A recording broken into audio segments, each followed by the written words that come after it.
પાણી ઢોળાઈ ગયું હતું ને એટલે પોતું મારતો હતો. અરે પણ મને કેવું હતું ને, હું મારી દે. ઓફિસ જાઉં છું હું. પણ મેં જમવાનું તો બનાવ્યું જ નથી.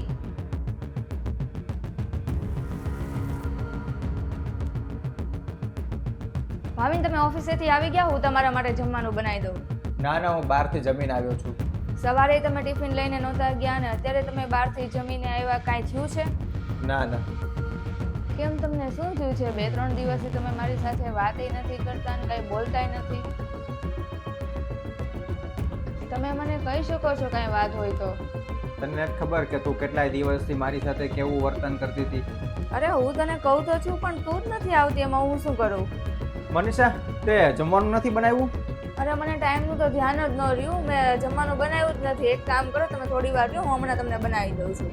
અરે રાતના 11:30 થયા છે, ક્યારે તું બનાવીશ, ક્યારે જમશો ને ક્યારે હું શું? તમને બહુ ઉતાવળ હોય ને તો ઓર્ડર કરી લ્યો.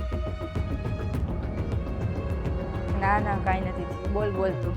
મનીષા, મારાથી થોડુંક અથાણું ઢોળાઈ ગયું છે, સાફ કરી દઈશ? શું છે યાર, તમારે એક કામે સરખું નથી થતું. એક કામ કરવા જાવ ને 2 કામ બગાડીને આવો છો.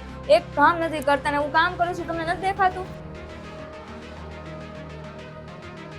બસ એ પછીથી મેં તને કાંઈ બોલાવવાનું કાંઈ કહેવાનું બંધ કરી દીધું. મને નહોતી ખબર કે તમને મારી વાતનું એટલું બધું ખોટું લાગી જશે, અને હું એ ગુસ્સામાં બોલી ગઈ હતી અને મને નહોતી ખબર કે તમને આટલું બધું દુઃખ પહોંચશે. મને તો એમ હતું કે હું જે કાંઈ કહું છું ને એ મારા હકથી કહું છું, મારી પત્નીને કહું છું, એટલે એ કદાચ મારું જે કાંઈ કામ હશે એ કરશે એમ. પણ મને જે જવાબ મળ્યા ને એના પરથી તો મને એવું લાગ્યું કે મારો કોઈ એવો હક નથી. હું સમજી ગઈ તમે જે સમજાવવા માંગો છો ને એ, અને હું આગળથી આવી ભૂલ કોઈ દિવસ નહીં કરું. અને તમે આવી રીતના ચૂપચાપ રહ્યો ને એ નથી ગમતું.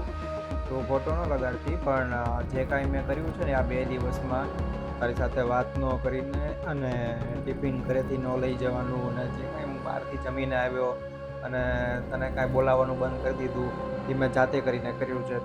કેમ કે તને પણ ખબર પડે કે એવું કરવાથી શું થાય છે. બાકી મારો કોઈ એવો ઇન્ટેન્શન નહોતો.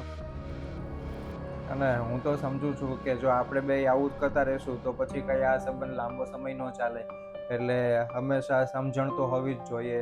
મને માફ કરી દો ને, આ મારી પહેલી અને છેલ્લી ભૂલ છે. હવે પછી કોઈ દિવસ આવો વ્યવહાર નહીં કરું. કાંઈ વાંધો નહીં, તને તારી ભૂલ સમજાઈ ગઈ અને તને ભૂલનો તને પસ્તાવો છે ને, બસ એ જ કાફી છે. નમસ્તે મિત્રો, જેમ આ વિડીયોમાં બતાવ્યું છે એમ ઘણીવાર આપણે આપણા કામમાં એટલા વ્યસ્ત થઈ જઈએ છીએ ને કે આપણે આપણા રિલેટિવ એટલે આપણા જે પરિવારના અંગત વ્યક્તિઓ છે એને આપણે ઇગ્નોર કરી દઈએ છીએ અને આપણે ન કહેવાનું પણ કહી દેતા હોઈએ છીએ, જે આપણને ખ્યાલ નથી હોતો. આપણે તો આપણા કામમાં વ્યસ્ત હોઈએ છીએ અને આપણે કહી દેતા હોઈએ છીએ. પણ હંમેશા ધ્યાન રાખવું, આપણા કામને પછી મહત્વ આપવું, પણ સૌથી પહેલાં તમારી સામે ઊભેલો વ્યક્તિ છે, તમારો પરિવારનો અંગત વ્યક્તિ છે, એને વધારે મહત્વ આપવું અને પછી તમે તમારા કામમાં ધ્યાન આપો. બાકી તમને વિડીયો ગમ્યો હોય તો લાઈક, શેર અને કમેન્ટ કરજો.